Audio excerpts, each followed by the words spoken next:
Hello and welcome to new video को शुरू करने से पहले मैं तुम लोगों से एक सवाल पूछना चाहता हूँ कि मान लो कि तुम्हारा शादी उस लड़की से हो गया जिससे तुम बहुत ही प्यार करते थे, लेकिन उससे शादी करने के कुछ ही साल के बाद में तुम दोनों में सिर्फ और सिर्फ झगड़े ही होते रहता था और उससे शादी करके अब तुम काफ़ी ज़्यादा रिग्रेट करने लगे हो। और इन्हीं सब के बीच में अगर तुम अपने पास्ट में चले जाते हो तो क्या तुम उसी लड़की को चुनोगे या फिर किसी और लड़की की तरफ जाओगे? अपना जवाब कमेंट में जरूर बताना, वीडियो को लाइक करना और चैनल को सब्सक्राइब जरूर करना। तो हमारा आज का स्टोरी इसी थीम पर बेस्ड है, लेकिन कैच यहाँ पर यह है कि सिर्फ लड़का ही नहीं बल्कि लड़का लड़की दोनों पास में पहुंच गए होते हैं या फिर रीइंकारनेट हो गए होते हैं या फिर रीबर्थ उनका हो गया होता है, जो बोलना है वो हो गया होता है उनका। तो इसी के साथ चलो अब कहानी की तरफ बढ़ते हैं। तो कहानी की स्टार्टिंग में हमारे दोनों मेल और फीमेल कैरेक्टर को दिखाते हैं। मेल कैरेक्टर जिसका नाम कुरोसे कोहे होता है और फीमेल कैरेक्टर जिसका नाम कोइकावा युजुका होता है। वो दोनों रास्ते में झगड़ते हुए जा रहे होते हैं कि मैं काफ़ी ज़्यादा खुश हूँ कि फाइनली अब मैं तुमसे डिवोर्स लेने वाला हूँ। हे वो मेरा लाइन है, चुप रहो तुम, जब तक तुम्हें अफसोस होगा तब तक काफ़ी देर हो चुकी होगी। तुम बिल्कुल सही बोल रहे हो, अगर तुम अपने पैरों पर आकर भी रोगे फिर भी मैं तुम्हें एक्सेप्ट नहीं करूँगी। दोनों काफ़ी ज़्यादा झगड़ कर अपने मन में एक ही बात कहते हैं कि अगर मैं कभी रीइंकारनेट होता हूँ या फिर होती हूँ तो मैं कभी भी।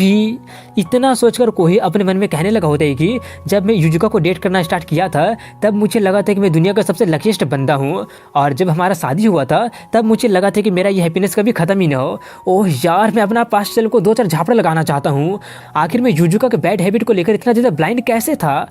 इतना सोचकर वो उससे कहता है कि अब मैं काफ़ी ज़्यादा खुश हूँ कि फाइनली अब मुझे तुमसे छुटकारा मिलने वाला है। और वो दोनों फिर से बहसा बहसी करने लगे होते हैं कि मैं तुमसे काफ़ी ज़्यादा खुश हूँ, ब्ला ब्ला ब्ला करने लगे होते हैं। इसी तरह से झगड़ते हुए वो दोनों अब उस जगह पर आ जाते हैं जहाँ से अब वो दोनों अलग अलग रास्ते जाने वाले होते हैं, जहाँ पर वो दोनों अब थोड़े से एक पल के लिए दुखी लग रहे होते हैं। और तभी कोही धीरे से उससे कहता है कि बाद में मिलते हैं। युजुका उसके बात को ठीक से सुन नहीं पाती है, इसलिए वो उसकी तरफ मुड़कर पूछने लगी होती है तुम कुछ बोले क्या? लेकिन इन सब के बीच में वो ये ध्यान नहीं दे पाती कि सामने से कार आ रहा होता है, जिससे देखकर कोही पैनिक कर जाता है और उसे बचाने के लिए जाता है, जिससे उन दोनों का एक्सीडेंट हो जाता है। और इसी के साथ इसके अगले दिन में कोही अपने यंगर सेल्फ को बॉडी में उठता है, जिसका मतलब ये होता है कि वो टाइम में पीछे चला गया होता है, जहाँ पर उसकी बहन उसे उठाकर कह रही होती है कि जल्दी करो नहीं तो तुम लेट होने वाले हो। उसे देखकर कोही सोचता है कि मेरी बहन साना ये इतनी ज़्यादा यंग क्यों लग रही है, ये एक सेकंड में अपने घर में कैसा आ गया, मेरा तो एक्सीडेंट हो गया था ना। इतना सोचकर वो पैनिक करते हुए पूछने लगे होते हैं कि युजुका कहाँ पर है, उसे कुछ हुआ तो नहीं है ना? उसकी बातें सुनकर उसकी बहन थोड़ी सी कंफ्यूज होते हुए पूछते युजू कौन युजू, क्या वो कोई गेम की कैरेक्टर है? कोहे कहता है कि वो मेरी वाइफ है, मेरा मतलब है कि मेरी एक्स वाइफ है। उसकी वो सभी बातें सुनकर साना काफ़ी ज़्यादा हैरान रह जाती है और वो कहने लगी होती है कि लगता है कि तुम इतना ज़्यादा गेम एनीमे मांगा में अपना टाइम डाल दिए हो कि अब तुम असलियत और फैंटेसी में अंतर भी नहीं बता पा रहे हो। उसका वैसा रिएक्शन देखकर कोहे उससे कहता है कि मुझे ऐसा देखना बंद करो। साना उससे कहते तुम्हें पता है ना कि मेरे अलावा और कोई लड़की नहीं है जो कि तुम्हें इतने अच्छे से ट्रीट करती होगी।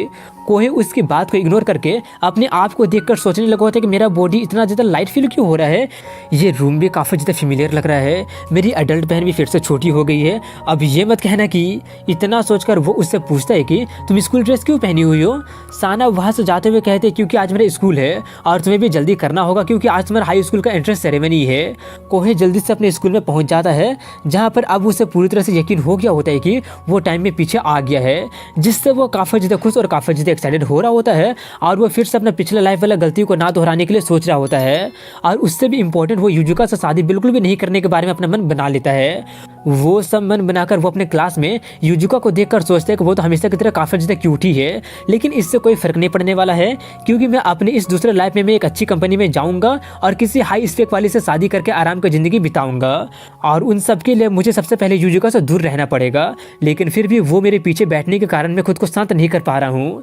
तभी उनकी टीचर वहाँ पर आ जाती है और सभी लोगों को खुद को इंट्रोड्यूस करने के लिए कहती है, इसलिए सभी लोग बारी बारी से खुद को इंट्रोडक्शन देना शुरू कर देते हैं, जहाँ पर कोहे के बाद युजुका का बारी आ जाता है।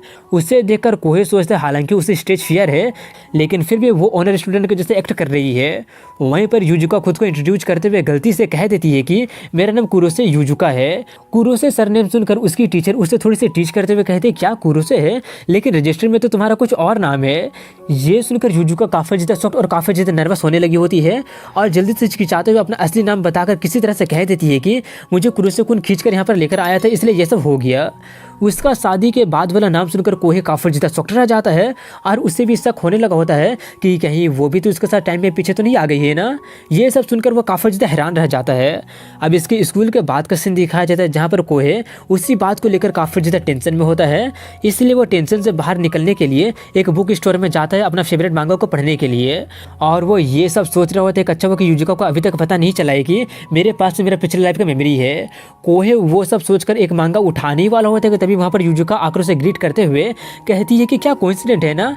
अचानक उसे वहाँ पर देखकर कोहे काफ़ी ज़्यादा शॉक्ड रह जाता है क्योंकि उसे लगा नहीं था कि उनका रीयूनियन इतना जल्दी हो जाएगा। वो अपने नर्वसनेस को छुपाते हुए उससे पूछता है कि तुम कौन हो। ये पूछकर वो उससे कहता है प्लीज इसे रूड मत समझना, मैं काफ़ी रात तक गेम खेल रहा था इसलिए नींद के कारण मैं क्लास में ध्यान नहीं दे पाया था। युजिका काफ़ी ज़्यादा फ्रेंडली होते हुए उससे कहती है ओ तो तुम्हें भी गेमिंग पसंद है, क्या तुम मुझे कोई गेम रिकमेंड कर सकते हो।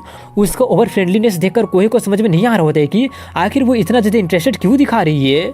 कोहे इस लाइफ में उससे कुछ भी लेना देना नहीं रखना चाहता है, इसलिए वो उसे रूड होकर वहाँ से भगाने के बारे में भी सोचता है, लेकिन फिर ये सोचकर रुक जाता है कि ऐसा करने से उसे पता चल जाएगा कि वो भी रीइंकार्नेट हो गया है। इसलिए वो उसका सवाल का जवाब देते हुए कुछ गेम का नाम बताने लगा होता है और उन दोनों में बातें शुरू हो जाती है, जहाँ पर वो युजिका को क्यूट स्माइल को देखकर पिघलने लगा होता है, लेकिन जल्दी से वो खुद को अपना पुराना टाइम को याद दिलाकर रोक देता है जहाँ पर वो उसके प्रीवियस लाइफ के फ्यूचर में उस पर काफ़ी ज़्यादा चिल्लाते रहती थी। तभी युजिका उससे पूछती कि क्या तुम्हारा कोई सिबलिंग है। वो कहता है हाँ मेरी एक बहन है। वो पूछते उसका नाम क्या है। कोहे उससे अपने बहन के बारे में बताकर थोड़ा सा कंफ्यूज होने लगा होता है कि आखिर ये सब क्यों पूछ रही है। वो कंफ्यूज हो ही रहा होता है कि तभी उसे एक वाइल्ड एजम्पशन आता है जिसमें युजिका उसका ब्रेन वॉश करके उससे अपनी उंगलियों पर नचाने के बारे में सोच रही होगी, या फिर वो सिर्फ मेरा दोस्त बनना चाहती है क्योंकि उसका कोई दोस्त था ही नहीं। लेकिन इसे तो पता ही है कि फ्यूचर में जाकर ये मुझसे काफ़ी ज़्यादा नफरत करेगी, फिर भी ये सब क्यों कर रही है। ये सब अजम्पशन वो बना ही रहा होता है कि तभी उसे कुछ रियलाइज होता है और वो थोड़ा सा शॉक्ड होते हुए सोचता है कि कहीं ये तो पता करने की कोशिश नहीं कर रही है ना कि मैं भी रीइंकार्नेट हो गया हूँ। जितना मैं इसके लाइफ में इन्वॉल्व नहीं होना चाहता हूँ ये तो मेरे उतने ज़्यादा करीब आते जा रही है। लेकिन इस बार कोई उसका लाइफ में इन्वॉल्व नहीं होने का मन बना लिया होता है, इसलिए वो उसे बाय बोलकर वहाँ से भाग जाता है। अब इसके कुछ देर बाद का सीन दिखाया जाता है जहाँ पर अब काफ़ी ज़्यादा बारिश होने लगा होता है, जहाँ पर कोई एक छाता लेकर जा ही रहा होता है कि तभी उसे याद आता है कि उसके पिछले लाइफ में आज ही के दिन में एक पार्क के सामने बिजली गिरा था, जहाँ पर कोहे गलती से उसी रास्ते से चला गया था। लेकिन अब जबकि कोहे को पहले से पता होता है कि वहाँ पर क्या होने वाला है, इसलिए वो सावधानी पूर्वक जाने के बारे में सोचकर वहाँ से जाने लगता है।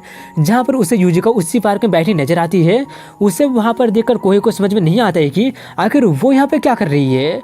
उसे ठंडर से काफ़ी ज़्यादा डर लगता है। फ्यूचर में अगर हम लोग फाइट भी कर रहे होते थे तब भी ठंडर से डर के कारण वो मेरे साथ ही सोती थी, मगर इस बार कोहे उससे दूर रहने का मन बना लिया था, इसलिए वो उसे वहीं पर छोड़कर जाने लगा होता है। तभी वहाँ पर जरा जरा बादल गरजने लगा होता है जिससे युजिका काफ़ी ज़्यादा डरने लगती है। कोहे से उसका वैसा हालत देखा जा नहीं रहा था, इसलिए वो उसके पास जाकर उसे पूछ लेता है कि तुम यहाँ पर क्या कर रही हो। उसे वहाँ पर देखकर युजिका उसे टीच करते हुए पूछती है कि क्या तुम्हें मेरी चिंता हो रही थी। कोहे तुरंत मना करते हुए कहने लगा कि बिल्कुल नहीं, मैं बस ये सोच रहा हूँ कि तुम्हारे पास छाता है या फिर नहीं है। ये पूछकर वो सोचता मुझे पता है कि तुम कभी भी अपना छाता को नहीं भूलती हो, इसलिए मैं अपने प्रीवियस लाइफ में जानबूझकर अपना छाता नहीं लाता था जिससे मैं तुम्हारे साथ अम्ब्रेला को शेयर कर सकता था। ये सब वो सोच ही रहा होता है कि तभी युजिका उससे कहती है कि मेरे पास छाता तो था लेकिन मैंने उसे एक बच्ची को दे दिया। ये सुनकर कोहे को समझ में नहीं आता है कि अब उसे करना क्या चाहिए, क्योंकि वो उसे डायरेक्टली तो बता नहीं सकता कि यहाँ पर लाइटनिंग स्ट्राइक होने वाला है। अगर वो बोल देता तो उसे उस पर शक हो जाएगा कि उसे पता कैसे चला, और वो उसे वहाँ पर मरने के लिए छोड़ के नहीं जा सकता है। तभी उसे एक आइडिया आता है और वो उस अपना अम्ब्रेला को देखकर वहाँ से जाने लगता है, लेकिन वो उसका जाने देने से पहले उसे पकड़कर रोक देती है और कहते नहीं ऐसे में तुम भीग जाओगे। कोहे कहता है लेकिन हमारे पास सिर्फ एक ही छाता है। युजिका कहती है कि मैं कह रही हूँ कि हम इसे शेयर कर सकते हैं। ये सुनकर कोहे काफ़ी ज़्यादा फ्लस्टर्ड और एम्बेरस होते हुए कहने लगा होते हैं कि अगर हम लोग ये करेंगे तो हम लोग दोनों ही भीग जाएंगे, और वैसे भी हम दोनों सिर्फ अभी ही मिले हैं। अगर हमें कोई इतना ज़्यादा करीब देख लेता है तो उन्हें कुछ गलत आइडिया आ जाएगा। उससे उतना ज़्यादा हड़बड़ाते देखकर युजिका थोड़ी सी मुस्कुरा देती है। उसे मुस्कुराता देखकर वो पूछती है कि तुम हंस क्यों रही हो। युजिका उससे कहती है कि तुम काफ़ी फास्ट बोल रहे थे। इतना बोलकर वो उसे टीजिंग अंदाज में उसके काफ़ी ज़्यादा करीब जाते हुए कहती है कि आई बेट की एक लड़की के साथ सेम अम्ब्रेला में आने से तुम काफ़ी ज़्यादा शर्मा रहे हो ना। कोहे तुरंत मना करते हुए कहता है बिल्कुल भी नहीं। ये बोलकर वो सोचता है डैम इट, ये तो मेरा मजाक उड़ा रही है। तभी वो ये नोटिस करते हैं कि बारिश काफ़ी ज़्यादा तेज होने लगा होता है, इसलिए अब कोई और चारा ना होने के कारण वो उसके साथ अम्ब्रेला शेयर करके जाने लगा होता है, जहाँ पर उन्हें पहले तो एडजस्ट करने में थोड़ा सा प्रॉब्लम होता है, लेकिन कुछ ही सेकंड के बाद में वो लोग कर लेते हैं और वो उसका हेल्प करने के लिए थैंक्स कहती है। और इसी के साथ वहाँ पर लाइटनिंग स्ट्राइक हो जाता है, जिसका आवाज़ से डर कर यूजिका उसके हाथ को जोर से हक कर लेती है, जिससे उसका संतरा उसका हाथ को टच करने लगता है, जिससे कोहे काफ़ी ज़्यादा फ्लस्ट्रेट हो जाता है और उससे कहता है कि अब तुम मुझे छोड़ सकती हो। यूजिका माफ़ी मांगते हुए पूछती है क्या तुम्हें चोट लग गई है क्या?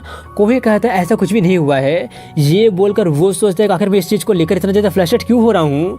तभी यूजिका थोड़ी सी नर्वस होते हुए उससे पूछती है कि क्या कुछ टाइम के लिए मैं तुम्हारे घर जा सकती हूँ, लेकिन उसका बात को पूरा करने से पहले वहाँ पर उसकी बहन आ जाती है, जो कि अपने भाई को एक लड़की के साथ देखकर पूछती है वो कौन है। कोहे उसे वहाँ पर देखकर थोड़ा सा शॉक्ड जाता है और बताने लगता है कि ये तो, लेकिन उसका बात को पूरा करने से पहले साना उससे पूछते क्या वो तुम्हारी गर्लफ्रेंड है ना। ये सुनकर वो और ज़्यादा शॉक्ड होते कहता है बिल्कुल भी नहीं, ये तो सिर्फ मेरी क्लासमेट है। ये बोलकर वो दोनों लड़की एक दूसरे को खुद को इंट्रोड्यूस करने लगते हैं और तभी साना उससे उसका फर्स्ट नेम पूछ लेती है। यूजिका उससे अपना फर्स्ट नेम बता देती है। उसका फर्स्ट नेम सुनकर वो कहती है ऐसा लग रहा है जैसे कि मैंने ये नाम कहीं पर सुना है। हाँ याद आ गया, ये नाम वाली लड़की तो मेरे भाई की वाइफ है। वाइफ सुनकर कोई थोड़ा सा चौंक जाता है क्योंकि अब सिचुएशन उसके हाथ से निकलने लगा होता है। वहीं पर यूजिका उससे पूछती है क्या वाइफ है। कोहे कहते हैं कि उसके फालतू की बातों पर ध्यान मत दो, लेकिन वहीं पर साना कोहे को वार्निंग इग्नोर करते हुए उसे सुबह में जो कुछ हुआ होता है वो उसे सब कुछ बता देती है और बताकर कहती है कि मुझे समझ में आ गया है कि तुम लोग स्कूल के पहले दिन से डेटिंग करना स्टार्ट कर दिए हो और पहले दिन से तुम लोग एक दूसरे को पति पत्नी मान लियो, क्या बात है। तभी वो अपने मोबाइल में न्यूज देखकर कहती है कि लगता है कि सामने वाला पार्क में लाइटनिंग स्ट्राइक हुआ है, इसलिए ध्यान से रहना। ये बोलकर वो वहाँ से चली जाती है। उसके जाने के बाद कोहे यूजिका को देखता है, जहाँ पर वो पाता है कि वो उसे काफ़ी ज़्यादा घूर रही होती है और उससे पूछती है कि क्या तुम भी टाइम स्लिप कर गए हो ना। अब कोहे के पास में कोई भी चारा नहीं होता है, इसलिए वो उससे कह देता हाँ मैं भी कर गया हूँ तो क्या हो गया। ये सुनकर वो दोनों फिर से झगड़ा करना स्टार्ट कर देते हैं कि ये काफ़ी ज़्यादा चाइल्डिश था कि तुम मुझे इससे सिगरेट रखना चाहते थे। हे स्टोर में तो तुम मुझसे मेरा सारा जानकारी निकालने की कोशिश कर रही थी, ये सभी कुछ अब हमारा लाइफ को इफेक्ट कैसे करेगा। हे मेरी बात को ध्यान से सुनो, इस बार मैं अपने हाई स्कूल लाइफ को पीसफुल बिताना चाहता था, इसलिए मुझे अप्रोच मत करना, ब्ला ब्ला ब्ला वो लोग करने लगे होते हैं। और उन्हीं सब के बीच में कोहे उससे कह देते कि अगर तुम खतरे में नहीं होती तो मैं तुमसे कोई बात करता ही नहीं। ये सुनकर यूजिका थोड़ी सी शॉक्ड रह जाती है और उससे पूछती है वो लाइटनिंग स्ट्राइक क्या तुम मुझे बचाने की कोशिश कर रहे थे। कोहे कहते हैं कि अगर मैं तुम्हें चोट पहुंचने देता तो ये मेरे लिए अच्छा मेमोरी नहीं रहता, इसीलिए मैंने तुम्हें बचाया है और मैं अभी भी तुमसे नफरत करता हूँ, ये बात नहीं बदला है। ये बोलकर वो दोनों फिर से झगड़ा करने लगे होते हैं और झगड़ा करते हुए अपने अपने रास्ते जाने लगते हैं, जहाँ पर यूजिका एक सेकंड के लिए रुक जाती है और कुछ याद करते हुए उससे कहती है कि तुम मुझे बचाने की कोशिश कर रहे थे इसलिए थैंक्स। लेकिन वहीं पर उससे दूर होने के कारण कोहे ठीक से सुन नहीं पाता है और उससे पूछने लगता है कि क्या तुम अभी। इतना बोलकर वो सोचता है नहीं ये जरूर मेरा इमेजिनेशन होगा, अब इसके बारे में ज़्यादा सोचने की जरूरत नहीं है क्योंकि अब मैं उसके लाइफ में बिल्कुल भी इन्वॉल्व नहीं होऊंगा। ये बोलकर वो दोनों अपने अपने घर चले जाते हैं और इसी के साथ हमारा पहला वीडियो यहीं पर ख़त्म हो जाता है। वीडियो को आखिर तक देखने के लिए आप सभी लोगों को थैंक यू सो मच दोस्तों।